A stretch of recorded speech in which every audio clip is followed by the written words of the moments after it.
get back to the calls. But first, we have to take the special call from the Excelsior. We're going to the Excelsior right now. It's the Butcher, Joe Shasky. Good morning, my brother. Bonte, I love you, pal. FP, good morning. Thank you so much for filling in this week. It means a lot, and I've been listening this morning. Yesterday was really hard. The day before, obviously, really hard. But the sun came up today, and look, if there's one way that I could summarize my dad is that his heart might have given out. It's because he wore it on his sleeve every single day. And there's one thing that, Bonte, you always tell me, Joe, you got to peel back. You got to peel back. You can't do everything. And that's just how we're wired in the Shasky family. You live life to the fullest. You give back to the fullest. You love to the fullest. You get angry to the fullest. That's what we do, you know. And I woke up, I flipped open Twitter, and I flipped open YouTube to watch you guys and seeing the tributes to my dad and everybody, you know, commenting the last couple of days. You know, those that never even met me, never met my dad, never met us, and they're saying, like, your relationship is something that reminds me of my dad, or I want my relationship with my son or my daughter to be like your dad's. The amount of outpouring from this audience and this community has been unbelievable. And I just want to say I can't thank you guys enough. I love everybody. You know, my dad loved the station. Loved the station. He was so happy to be a part of everything and was so proud of everything. And you're asking about me, B, like, what was the moment that got you into sports? There wasn't like a moment, you know? There really wasn't a moment. It was just always around. Like, my dad coached us in everything. And I heard from so many of my buddies growing up in the city. I mean, I'm talking hundreds of people my dad coached growing up. We always had gear in the car. We were always going somewhere. And I've heard from people like my buddy Kevin. Your dad gave me the gift of golf.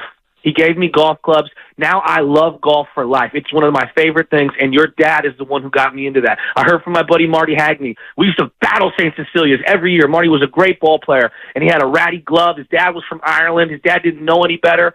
And my dad went to school in his plumber's gear, walked across. This is a rival school that we hated. We played in every championship. He walked across when he was in fifth grade, grabbed his glove, restrung it, brought it to him for the championship game, and they beat us by 1 run. And I remember as a kid, like, Dad, you're going to help the other team, blah, blah, blah. And that's who my dad was, you know? That's who he was. You know, he gave people gear. He wanted them to love sports for the rest of their life.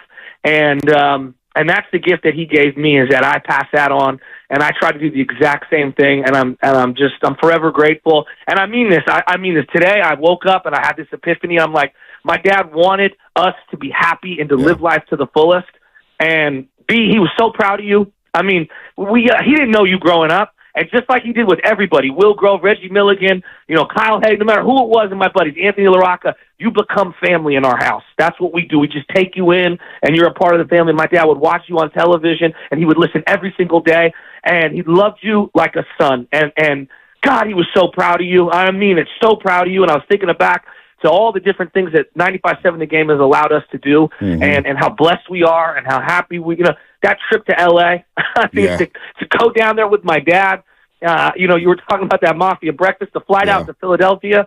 Those are the little moments and things that I think about, man, and it's just, God, I love that man so much, and he freaking loved the sports and sports radio. I would drive around in the car with him. He was a plumber. He would do all this side work, and we'd be driving around the car, and he'd have it on the radio, like his little transistor radio. We listened to Pete Franklin, and we listened to Gary Radnich, and we listened to Dennis O'Donnell back in the day, or Ralph Barbieri, and I'd call in, and that's like all of the things that I love are attributed to my dad, and I'm so grateful that I had him in my life. And he was not a perfect man. He wore his flaws on his sleeve. I mean, he was a friend of Bill. Those that are out there that know, he was in AA, and he was in and out of trouble, as was I. You know, I had a lot of anger in my life, and it's part of what made him him, his flaws and all. He was defiantly, loudly him, and that's what he's taught me, is to be yourself. People are going to love you or they're going to hate you, but be yourself and love people to the fullest, man. I'm sorry, I'm rambling here, B. No, you're doing well. Thank you so much for everything you've said this morning. No, you're doing well, and you know, I've told you this, Joe, and I'll tell FP this. You know, my dad and I, our relationship is there. It's not as strong as it should have been or could have been, but we're getting there. But I would be jealous of watching Papa Shasky interact with his son, and I said, that's how I'm going to be with my daughter when I grow up. That's how it should be. He took Joe in, like you said, where's that Berkeley Country Club with a swing and the sticks? He's dropping us off in Philadelphia to SFO saying, I need to send you guys off. He's there at L.A., SoFi Stadium with all of us, one of the most iconic pictures. I have a picture on my refrigerator with Papa Shasky and my child. And he was always talking. He would call, we get him front to the line, and he knew everything. He was tapped in. The way he loved the Giants, the way he hated the Giants, the way he loved the Warriors, the way he hated the Warriors, the way he hated the Niners, the way he loved the Niners. That was everything I wanted growing up. And, I was jealous of Joe of the relationship he had with his dad. And it was such a special thing that, fortunately on this show, we're able to put on the forefront and show the world that, hey, man, this is how the Shaskys get down. Yep. Papa Shasky is a big fabric of the show. He's going to live on. And like I told you, Joe, legends live on forever. He's not dead. He's just moved on to a different life, No, B, that's so well said. And, he all my buddies, how many of my friends, FB, you're going to laugh at this, 2 hands, hit the cut, you stay down on the ball, run it out. They're all screaming at me in these texts because these are the things that he would say to all of us. He'd pick us up when we were in high school, no questions asked, drive us anywhere. We'd all hop in the back of the red truck. I'm in the back of the bed of the red truck. We would cause shenanigans left and right. I mean, he was a crazy man, but he was also the most caring person you've ever met in your life. You hear about these people that will give the shirt off their back. No, that literally was my father. I mean, he literally would do side work for free for people, but because it was the right thing to do, and that's the thing that stuck to me is that at the end of the day, we worry about all these things, these money and these possessions. Yeah. And he said, it's the relationships and the people that you've impacted. And it sounds so cliche. I'm writing this with my brother and my sister and I are sitting there trying to write an obituary. How do you write an obituary of a man that you love for 66 years and put it into a couple paragraphs? Yeah. You can't. You can't. And so the way I look at it, it lives on in these stories. It lives on. Yeah. And I heard a little boy call in. I got to say, Jeremiah. A little boy said, he was talking about watching his family play softball. And, I got kicked out of many schools, and my career was cut short because of my own self-inflicted wounds, okay? Let's put it that way. And I didn't realize how much I love sports. And I got the opportunity, and I say that very sincerely, to play softball with my dad for 25 years. And I swear to God, I wouldn't trade it for anything. And people hated him. Oh, if you were a teammate of his, you loved him. And if you're on the other team, you hated his guts. He was as hard-nosed and as crazy as anyone. He went from shortstop on our team, and he was the OG. My uncle played second. My brother was out in the outfield. At one time, I was out in the outfield. Then he moved over to second base. Then he moved over to first. Then he moved over to pitcher. And he was always coach to everybody. And he was the kind of guy when he was pitching at the end, he would say, who comes to softball to take a walk? He was one of those kind of guys. And he would give it to everyone. And I got to give you this one last thing. I mean, the man loved golfing. All these pictures of golfing with me and my family. The big tournament we have every year up at Northwood. He gave the gift of golf to me as well, and it's so many of my family members. But his final at-bat, I swear to God, this is who he was. He batted leadoff forever, played shortstop. I mean, he wasn't Willie Mays, but in his own mind, he was. He was fast as lightning back in the day. I know you can't visualize it now. His final at-bat, 40 and overs this year, it was like May or June, I forget, of this last year.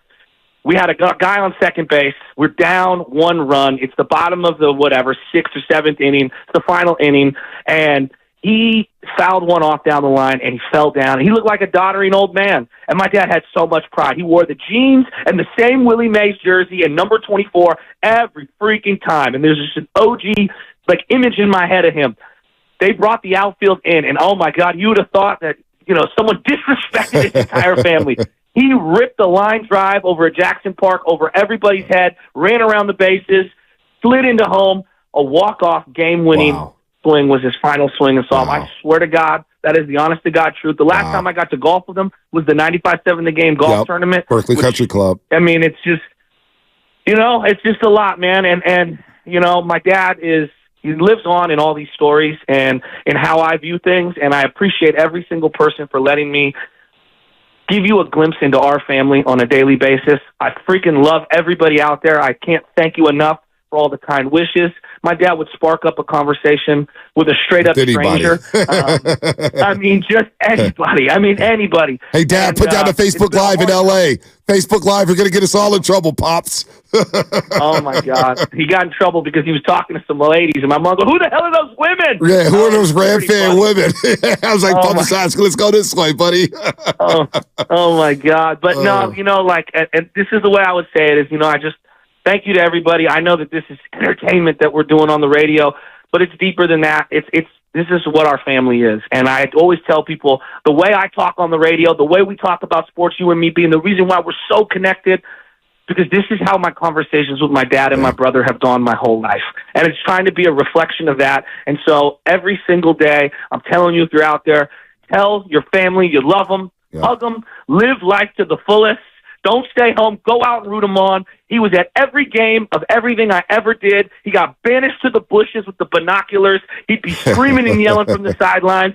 And you know what the irony was? He did know more than most of my coaches, but he was the best, flaws and all. And B, I just thank you for letting me ramble and go crazy. He loved you like a brother. He loved Matt. He loved Sam and Joe and the whole show. Everybody, he'd get mad at Steiny. He'd call in. He'd get mad at Willard. Everybody, but he cared, and it's how I live my life. And Dad, I love you, and B, I love you like a brother. And FP, thank you so much for letting me ramble on about my father on a silly sports station. But this is who we are as a family. Nah, he deserves it, man. 32 years at the San Francisco airport, was still working even after retirement. Took pride in that job. I always felt like he was never working because he was always talking. He's always even tweeting. You get the late night notifications from Papa Shasky that he's liking your tweets about something you said about the Giants or whatnot. And then he would call the show. He would just call the show, and we stopped the show and give him his 5 to 10 minutes. We got some great drops out of that, FP. Where's the Tubbs? 5-minute Tubbs. Whenever I think of Tubbs, I think of Papa Shasky. I think of him. I can't help it when I see a pack of Tubs, and I'm popping them left and right nowadays. I'm like, man, what Papa Shasky? So, Joe, man, we're there for you. We're hugging you through the airwaves. We're there if you need us. I'm not even going to pretend like I know what you're dealing with or how tough this is that you're dealing with. I know how close you were to your father. I think about you, Doreen, Deli Boy, your sister, Michelle, the whole family, man. So, whatever you need from us, man, we're here for you. And we're going to be here for you to get through these troubling times, man.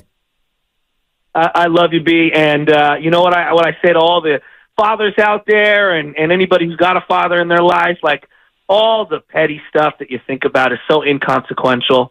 Man, just say you love them and move on, and play catch with your kids. And if they love soccer, embrace soccer. If they love dancing, embrace dancing. Anything that my family loved, my brother was into rock and roll music and skateboards. And my dad was all in on that. Anything. And that's the true definition of being a loving father and doing everything you can to put your family ahead. And that's, at the end of the day, we argue and scream and yell about, can we get Curry a fifth ring? Right. And my dad cared about those things so much. Don't get me wrong. He did.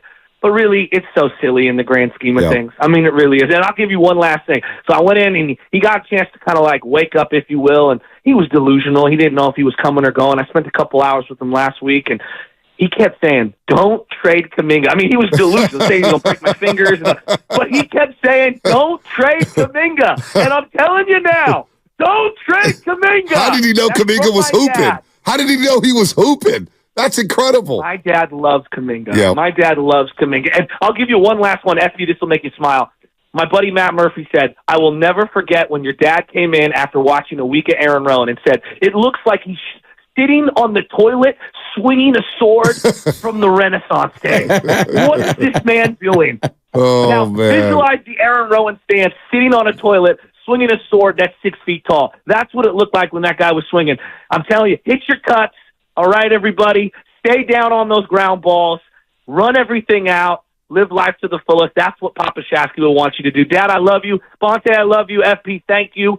Everybody at 95.7 The Game, thank you for making my dad part of the show. He lives on forever through all these stories. We're going to have to replay one of his calls at some point over the next week or whatnot. We'll figure that out, a clean version or whatnot. But we have his drops, and they'll live on forever, Joe. Have a great weekend. We'll see you when you see you, man. We're praying for you. We're thinking about you, man. And Papa Shasky, man, his legacy lives on forever, especially on the morning roast. It's good to hear your voice, buddy. I love you guys. Man. Love you, boys. Have a great one. And Bonte, My dad's so proud of you. Thank Just you, know man. that. So Appreciate proud it. of you. He loves you so much. Appreciate it, All man. right, Bryce. All right, Joe. The Butcher Boy here. Boxer Girls a guest line, whatever it is, but he needed that, and sounds like he's in good spirits. It's going to be tough for him, but it's up to us around here in our roasters to pick him up whenever he's on these airways, whenever he's about to break. We know it's going to happen. He's going to get emotional. How could he not, man? Papa Shasky was great. But whatever, it's our job to pick him up and make sure that we carry on his legacy. Because what would Papa Shasky want us to do? Talk about the Giants, talk about the Niners, talk about the Warriors, and have fun doing it.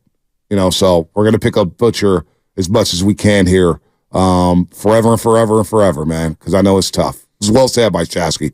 Can hear him ramble forever about his pops. Dude, that was great. Well, I mean, that's just real. That's as real as it gets. And I think just based on knowing you guys for a short time, he would want you to be passionate about whatever you talk about too. Yep. And let it rip. Don't fake it. And let it rip. As the new guy around here, I just got a little insight to why your morning show is doing so well. Because you guys are real people. It's not like you're not talking at fans, you're talking with fans. You are fans. And you include them in everything. And it's just real. Yeah. That's what people want. It's authentic radio. Yeah. What just happened right there? I mean, that's just a real person going through a tough time and expressing his emotions in a way that we can all relate. Yep. And the relatability that you two have together and just knowing you for a short time is why your show is kicking ass. And it always will kick ass. Appreciate that, FP. Appreciate that. That's, I don't know any better. We don't know any better. I don't know how to sugarcoat it, I don't feel worthy to be sitting here right now. Come on, man. That's really cool. Man, you uplift the show, man. Trust me, our credibility is going through the roof. That's why you guys kick ass.